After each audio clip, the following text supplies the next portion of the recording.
अस्सलाम वालेकुम व्यूअर्स, क्या हाल है? ठीक है जी। मैं अभी जा रहा हूँ कलरकार बच्चों को लेने के लिए, क्योंकि छोटा भाई जो है ना वो बैठा हुआ है इत्तिकाफ। उसने कहा जी आपने जो है ना जाना है बच्चों को लेने के लिए। अभी ड्यूटी लगी हुई है मेरी इन दिनों, तो मैंने कहा चलो आप जा रहा हूँ तो साथ में जो है ना आपको भी कोई कलरकार की जो है ना खूबसूरती जो है वो दिखाते हैं, शहर घुमाते हैं कलरकार शहर।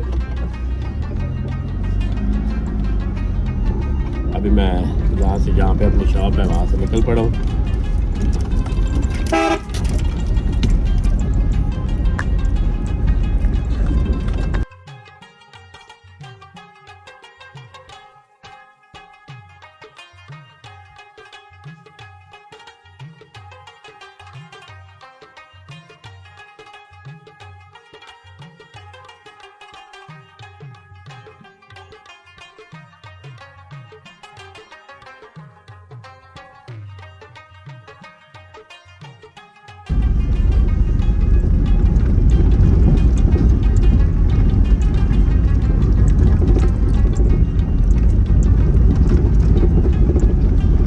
तकरीबन मुझे गाड़ी पे जो है ना 10-15 मिनट लग जाएंगे यहाँ से तकरीबन, क्योंकि जो सड़क है ना सारी जो डिवर्शन है बिल्कुल डिवर्शन है, आपको नज़र आ रही होगी। अभी बननी तो है, मंजूर हो गई है, लेकिन ये नहीं पता कि कब तक बनेगी।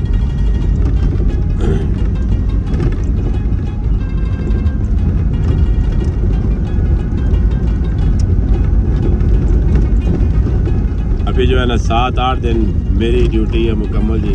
सुबह जाता हूँ, फिर शॉप पे आ जाता हूँ, फिर 11:30 बजे यहाँ से निकलता हूँ, तो फिर रात बच्चे उतार के फिर शॉप पे, फिर रात 10-11 बजे तक अफ्तारी के बाद।